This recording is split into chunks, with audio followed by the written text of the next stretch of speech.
Hello friends, welcome back to my channel study corner. Friends, मैं रिचा, हमारी current की ये क्लास है। डेली की तरह करंट की क्लास सुबह अपलोड होती है, तो आप करंट से डेली जुड़े रहिए, क्योंकि ये आपके आगामी एग्जाम जैसे कि SSC, railway, bank, UPPSC, UP triple SC या टीचिंग से रिलेटेड कोई एग्ज़ाम अगर आप देने वाले होंगे, जैसे केवीएस, डीएसएसएसबी या सुपरटेट, इन सभी एग्ज़ाम के पॉइंट ऑफ व्यू से सारे क्वेश्चन को सेट किया जाता है। इन सभी एग्ज़ाम के पॉइंट ऑफ व्यू से सारे ही क्वेश्चन बेहद इंपॉर्टेंट होते हैं, इसलिए हर एक क्वेश्चन आपके एग्ज़ाम के लिए इम्पॉर्टेंट है। तो वीडियो में अंत तक बने रहा करिए, सारे क्वेश्चन को सुनिए, नोट करिए अपनी नोटबुक में। डेली उसको आप अगर पढ़ेंगे तो वो आपका तैयार होता जाएगा। एग्ज़ाम के टाइम में आपको करंट से रिलेटेड कोई डर नहीं रहेगा, कोई कन्फ्यूज़न नहीं रहेगी, क्योंकि करंट से अगर आप डेली अपडेट रहते हैं, डेली जुड़े रहते हैं, तो करंट का कोई भी क्वेश्चन कभी ना तो छूटता है और ना ही गलत होता है। तो वीडियो में अंत तक बने रहा करिए, और अगर वीडियो पसंद आ जाए तो वीडियो को लाइक कर दिया करिए, शेयर कर दिया करिए अपने फ्रेंड्स और फैमिली मेम्बर्स में। और अगर आपने चैनल को सब्सक्राइब नहीं किया है तो चैनल को सब्सक्राइब कर लीजिए, बेल आइकॉन के बटन को ऑन कर दीजिए, ताकि कोई भी वीडियो अपलोड हो तो उसका नोटिफिकेशन आप तक पहुँच जाए। अपने आज की इस क्लास को शुरू करते हैं। आज है 23 सितंबर 2020। 23 सितंबर 2020 से रिलेटेड हर वो इम्पॉर्टेंट पॉइंट और फैक्ट हम जानेंगे जो हमारे एग्ज़ाम के लिए इम्पॉर्टेंट हो जाता है। सबसे पहला क्वेश्चन है, हाल ही में विश्व अल्जाइमर दिवस कब मनाया गया था? तो अभी हाल ही में विश्व अल्जाइमर दिवस 21 सितंबर को मनाया गया था। कब? 21 सितंबर को विश्व अल्जाइमर डे मनाया जाता है। अगर बात की जाए अल्जाइमर की, तो ये अल्जाइमर क्या होता है? अल्जाइमर ब्रेन से रिलेटेड एक डिजीज़ होती है। इसमें क्या होता है, अल्जाइमर होने पर व्यक्ति का धीरे धीरे ब्रेन से संतुलन खोने लगता है, वो अपनी मेमोरी को लॉस करने लगता है, और एक टाइम ऐसा आ जाता है अगर इसका इलाज ना कराया जाए तो व्यक्ति पूरी तरह से अपनी मेमोरी को लॉस कर देता है, वो किसी को पहचान नहीं पाता है। तो इस तरह से अल्जाइमर डिजीज़ होती है। तो अल्जाइमर के प्रति लोगों को अल्जाइमर रोग से संबंधित भ्रांतियों के प्रति जागरूकता के लिए हर साल 21 सितंबर को वर्ल्ड अल्जाइमर डे मनाया जाता है। तो ये चीज़ ध्यान रखिएगा। एक और डे 21 सितंबर को मनाया जाता है, वो क्या है? अंतर्राष्ट्रीय शांति दिवस। अंतर्राष्ट्रीय शांति दिवस भी 21 सितंबर को मनाया जाता है। और इस बार के अंतर्राष्ट्रीय शांति दिवस की थीम की बात कर ली जाए तो इसका थीम क्या था? Sharing peace together. क्या? शेयरिंग पीस टुगेदर अब की बार के अंतर्राष्ट्रीय शांति दिवस की थीम थी। तो इस तरह से आपने देखा कि 21 सितंबर को 2 डे मनाया जाता है, और ये दोनों ही डे इम्पोर्टेंट है। अब अपने नेक्स्ट क्वेश्चन में आते हैं। हाल ही में किस राज्य में प्रधानमंत्री मोदी ने कोसी रेल मेगा ब्रिज का उद्घाटन किया है? तो ये मोस्ट इम्पॉर्टेंट क्वेश्चन रहेगा। कोसी रेल मेगा ब्रिज का उद्घाटन प्रधानमंत्री नरेंद्र मोदी ने बिहार में किया है। आपको पता ही होगा कि कोसी नदी जो कि बिहार में बहती है, इसे बिहार का शोक भी कहा जाता है, क्योंकि ये क्या करती है, हर साल इसमें बाढ़ आता है और ये बिहार में बहुत ज़्यादा तबाही मचाती है, इसीलिए बिहार का शोक इसे कहा जाता है। इसकी धाराएं जो है वो कहीं भी बाढ़ आने पर इधर उधर प्रवाहित होती रहती हैं, तो बिहार के शोक के रूप में कोसी नदी को जाना जाता है। यहाँ पर कोसी रेल मेगा ब्रिज का उद्घाटन इस नदी पर प्रधानमंत्री नरेंद्र मोदी के द्वारा किया गया है। तो ये ध्यान रखने वाली चीज़ थी। ये जो ब्रिज बन रहा है कोसी रेल मेगा ब्रिज, इसकी लंबाई की बात की जाए तो ये 1.9 किलोमीटर लंबी है। यह निर्मली से रायगढ़ को जोड़ेगी। इससे अब क्या होगा कि निर्मली से रायगढ़ के बीच जो 298 किलोमीटर की डिस्टेंस थी, अब इस ब्रिज के द्वारा वह डिस्टेंस सिर्फ 22 किलोमीटर की हो गई है। तो इससे टाइम बहुत बचेगा। सिर्फ 22 किलोमीटर में निर्मली से रायगढ़ पहुंचा जा सकता है, 22 किलोमीटर की डिस्टेंस में। पहले 298 किलोमीटर डिस्टेंस थी इसकी। अब बात हो रही है बिहार की, तो बिहार से भी रिलेटेड कुछ इंपॉर्टेंट फैक्ट्स जान लेते हैं। जैसे कि बिहार की राजधानी की बात की जाए तो पटना बिहार की क्या है? राजधानी है। बिहार के सीएम की बात कर ली जाए तो नीतीश कुमार बिहार के सीएम हैं, और बिहार के गवर्नर की बात कर ली जाए तो प्रेजेंट टाइम में बिहार के गवर्नर कौन है? फागू चौहान। तो ये कुछ इंपॉर्टेंट चीज़ें थी बिहार से रिलेटेड। अब अपने नेक्स्ट क्वेश्चन में आ जाते हैं। हाल ही में नॉर्दर्न कोलफील्ड लिमिटेड ने किस राज्य को 5 करोड़ रुपए का अनुदान दिया है? तो नॉर्दर्न कोलफील्ड लिमिटेड ने उत्तर प्रदेश राज्य को 5 करोड़ रुपए का अनुदान दिया है। आपको मैप में उत्तर प्रदेश भी दिख रहा होगा। अब मैं आपको मैप के थ्रू ये स्टेट भी दिखा दिया करूँगी ताकि एक बार माइंड में मैप भी रहे आपके। तो उत्तर प्रदेश राज्य, ये रेड से जो दिख रहा है वो उत्तर प्रदेश है, ये दिख रहा होगा। उत्तर प्रदेश राज्य को ही नॉर्दर्न कोल फील्ड लिमिटेड ने 5 करोड़ रुपए का अनुदान देने की घोषणा की है। ऐसा ये क्यों दे रहा है, किस लिए दे रहा है? तो उत्तर प्रदेश में एम्बुलेंस, उत्तर प्रदेश सरकार को एम्बुलेंस खरीदने के लिए यह 5 करोड़ रुपए का अनुदान देगा। 50 एम्बुलेंस को खरीदने का यह प्रस्तावित है कि इस नॉर्दर्न कोल फील्ड लिमिटेड ने 5 करोड़ रुपए इसके लिए अनुदान दिया है। किसके? 50 नई एम्बुलेंस को खरीदने के लिए। अब बात की जाए अगर नॉर्दर्न कोल फील्ड के जो एमडी हैं इनकी, तो इनकी एमडी कौन है? प्रभात सिन्हा हैं। ये नॉर्दर्न कोल फील्ड के एमडी हैं। अब उत्तर प्रदेश पर आ जाते हैं और उत्तर प्रदेश के बारे में कुछ इम्पॉर्टेंट फैक्ट्स जान लेते हैं। जैसे कि उत्तर प्रदेश की राजधानी लखनऊ है। लखनऊ किस नदी के किनारे स्थित है? तो यह गोमती नदी के किनारे स्थित है। लखनऊ को जैसा कि नवाबों का शहर भी कहा जाता है, आप सभी जानते होंगे। लखनऊ के सीएम की उत्तर प्रदेश के सीएम की बात कर ली जाए तो योगी आदित्यनाथ उत्तर प्रदेश के सीएम हैं। उत्तर प्रदेश के गवर्नर की बात कर ली जाए तो आनंदीबेन पटेल उत्तर प्रदेश की गवर्नर हैं। उत्तर प्रदेश से रिलेटेड कुछ जीके के फैक्ट भी देख लेते हैं। जैसे कि उत्तर प्रदेश का राष्ट्रीय पशु कौन सा है? तो बारहसिन्हा उत्तर प्रदेश का राष्ट्रीय पशु है। उत्तर प्रदेश के राष्ट्रीय पक्षी की बात कर ली जाए तो सारस या क्रोंच उत्तर प्रदेश का राष्ट्रीय पक्षी है। उत्तर प्रदेश के पुष्प की बात कर ली जाए तो पलाश उत्तर प्रदेश का राष्ट्रीय पुष्प है। और उत्तर प्रदेश के राष्ट्रीय वृक्ष को जाना जाए तो अशोक उत्तर प्रदेश का राष्ट्रीय वृक्ष है। अब उत्तर प्रदेश से रिलेटेड कुछ करंट के इम्पॉर्टेंट पॉइंट देख लेते हैं। जैसा कि अभी हाल ही में आपने देखा होगा कि उत्तर प्रदेश के मंडुआडीह रेलवे स्टेशन का नाम बदलकर बनारस रेलवे स्टेशन कर दिया गया है। और एक करंट का ही पॉइंट था, आया हुआ था अभी हाल ही में, कि मनरेगा के तहत सर्वाधिक रोजगार देने वाला प्रदेश भारत का कौन सा बना है? तो वह उत्तर प्रदेश बना है। यह अकेले ही 18% पूरे भारत का रोजगार देता है मनरेगा के तहत। तो ये ध्यान रखने वाली चीज़ थी। और नवीन रोजगार क्षेत्रीय योजना की शुरुआत भी उत्तर प्रदेश सरकार द्वारा किया गया है। और जो गौ हत्या अधिनियम बना हुआ था उत्तर प्रदेश में, उसमें अभी हाल ही में कुछ संशोधन किया गया है। उत्तर प्रदेश से रिलेटेड कुछ और यहाँ के नेशनल पार्क जान लेते हैं। कई बार उत्तर प्रदेश स्टेट लेवल का जो एग्ज़ाम होता है वहाँ पर ये क्वेश्चन बनता है। उत्तर प्रदेश के नेशनल पार्क, तो उत्तर प्रदेश का national park Dudhwa national park, Katarniya Ghat wildlife sanctuary यहाँ पर है। तो एक नेशनल पार्क जो इम्पोर्टेंट था दुधवा, वो मैंने बता दिया। और कतरनिया घाट वाइल्ड लाइफ सेंचुरी जो है वह उत्तर प्रदेश में स्थित है। और कुछ उत्तर प्रदेश के बारे में जाना जाए तो उत्तर प्रदेश सरकार द्वारा बाल श्रमिक विद्या योजना की शुरुआत की गई है। प्रवासी राहत मित्र ऐप और आयुष कवच ऐप को उत्तर प्रदेश सरकार द्वारा लॉन्च किया गया है। और एक चीज़ में उत्तर प्रदेश फर्स्ट नंबर पर है, वर्चुअल अदालतों के जरिए सुनवाई करने वाला पहला राज्य उत्तर प्रदेश बन गया है। तो इतने पॉइंट हमें उत्तर प्रदेश से रिलेटेड मिलते हैं। अब अपने नेक्स्ट क्वेश्चन में आ जाते हैं। हाल ही में किस राज्य सरकार ने कुपोषित बच्चों वाले परिवारों को गाय देने का फैसला किया है? तो कुपोषित बच्चों वाले परिवारों को गाय देने का फैसला उत्तर प्रदेश राज्य सरकार ने ही किया है।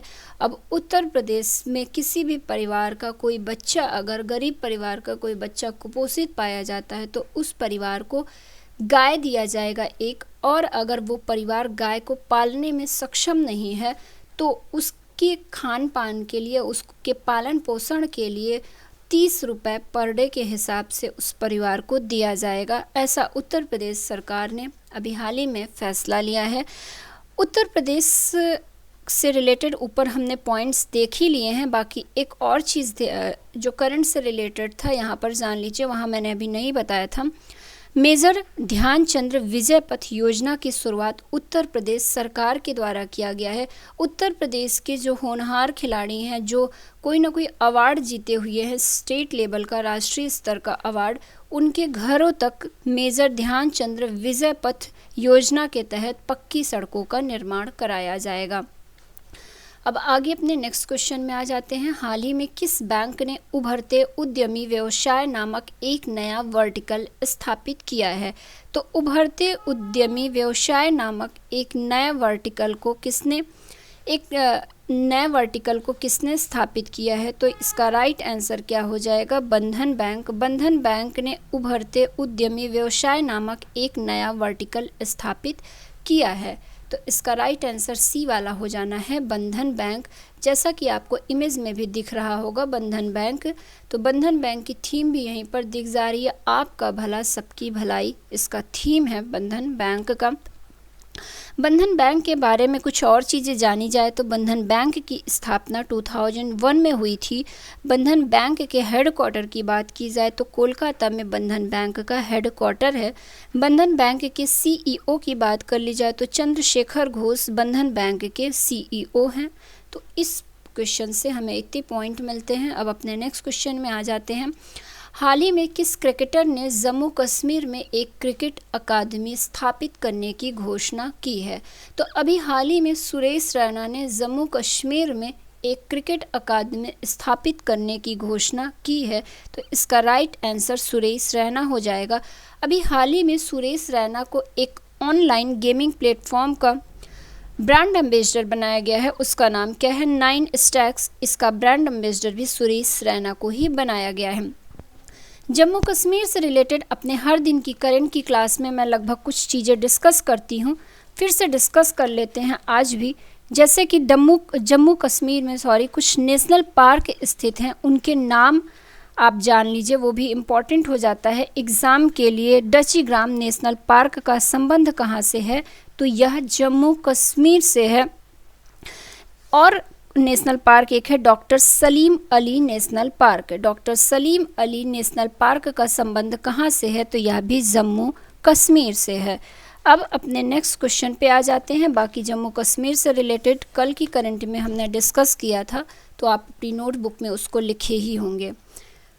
हमारा नेक्स्ट क्वेश्चन है, हाल ही में देश की सबसे बड़ी फिल्म सिटी किस शहर में स्थापित की जाएगी? तो अभी हाल ही में देश की सबसे बड़ी फिल्म सिटी उत्तर प्रदेश के सीएम योगी आदित्यनाथ ने ऐलान किया है, घोषणा किया है कि यह नोएडा शहर में स्थापित की जाएगी, पूरे भारत की सबसे बड़ी फिल्म सिटी। तो इसका राइट आंसर सी हो जाएगा।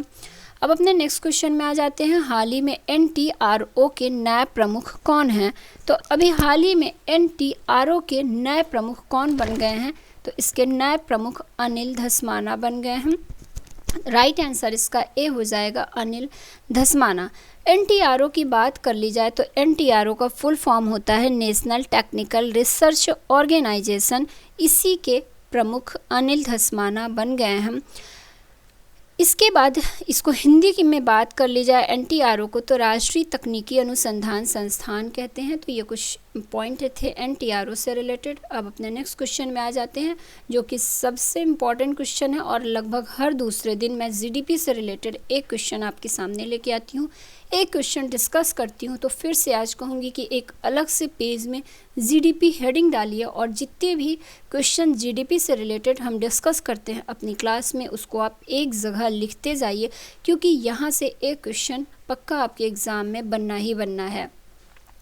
हाल ही में फिच सॉल्यूशंस ने वित्त वर्ष 2021 में भारत की GDP कितने % रहने का अनुमान लगाया है?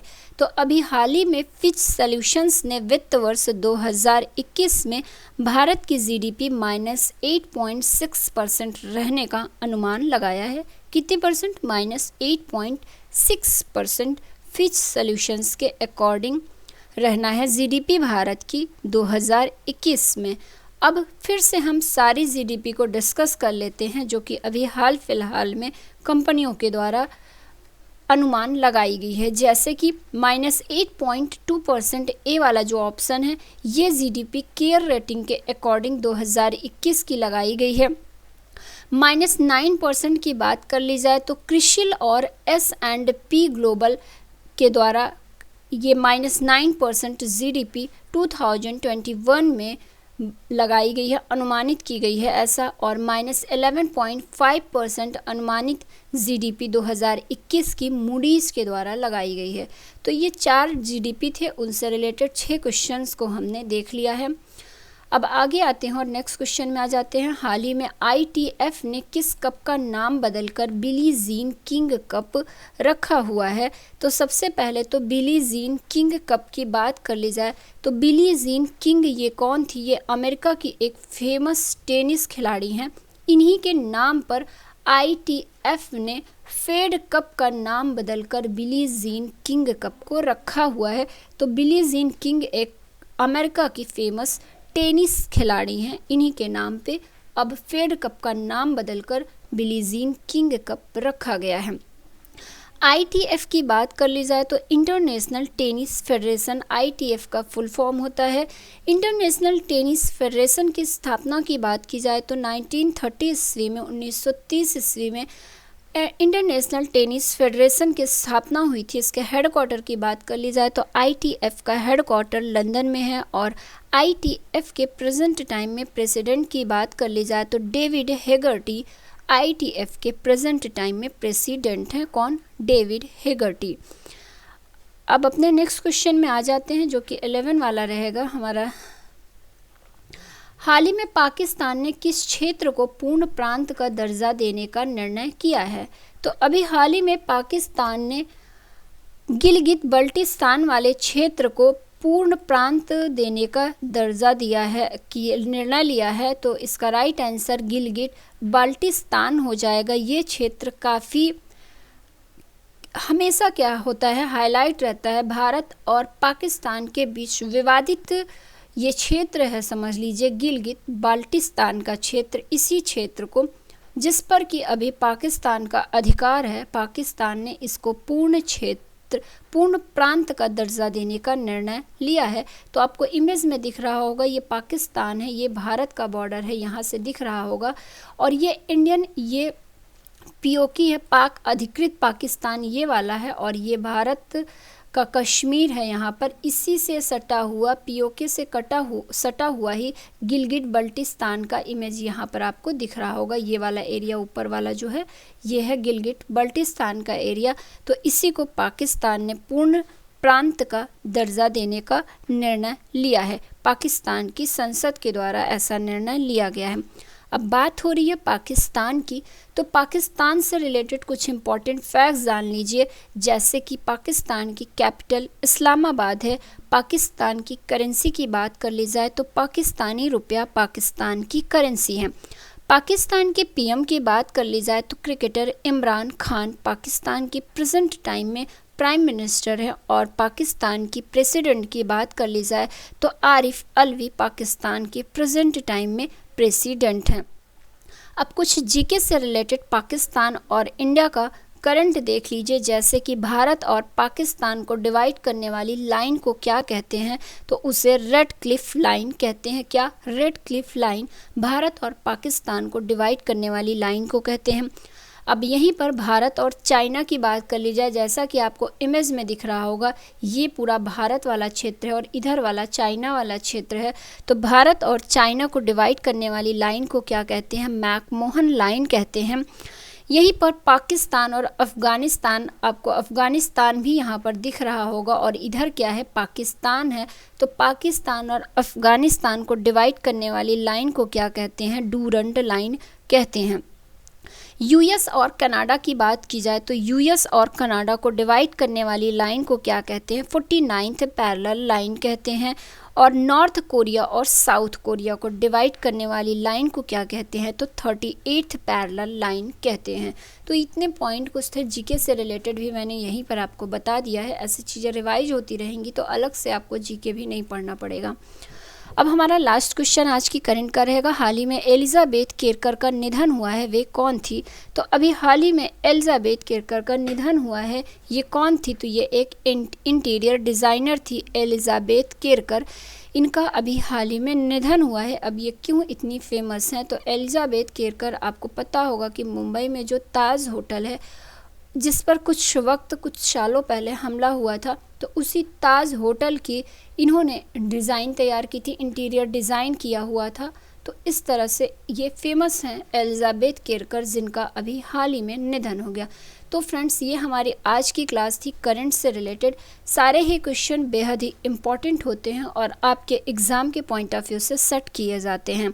तो सारे ही क्वेश्चन को ध्यान से पढ़ा करिए, अपनी नोटबुक बनाइए, उसमें सारे क्वेश्चन को लिखते जाइए और जो मैं अलग से पॉइंट बताती हूँ वो भी बेहद ही इम्पॉर्टेंट होता है। हम डिस्कस तो सिर्फ 12 ही क्वेश्चन कहते हैं कहने को, लेकिन 50 से भी ज़्यादा क्वेश्चंस को अपने इन 12 क्वेश्चन के माध्यम से डिस्कस कर लेते हैं। मैं ज़्यादा से ज़्यादा कोशिश करती हूँ कि आपको ज़्यादा से ज़्यादा चीज़ें बता सकूँ हर क्वेश्चन के साथ। तो वीडियो कैसा लगा, यूज़फुल लगता हो आपको तो लाइक कर दीजिए, शेयर कर दीजिए अपने फ्रेंड्स और फैमिली में, और अगर चैनल को सब्सक्राइब नहीं किया है तो सब्सक्राइब कर लीजिए, बेल आइकॉन के बटन को ऑन कर दीजिए ताकि कोई भी वीडियो अपलोड हो तो उसका नोटिफिकेशन आप तक पहुंच जाए। और अगर आपको करंट से रिलेटेड किसी भी टॉपिक पर कोई भी वीडियो चाहिए हो तो हमें मैसेज कमेंट के माध्यम से बताया करिए, हम उस पर भी वीडियो बनाने की कोशिश करेंगे। अपने नेक्स्ट वीडियो में फ्रेंड्स फिर से मिलते हैं, तब तक के लिए जय हिंद, धन्यवाद।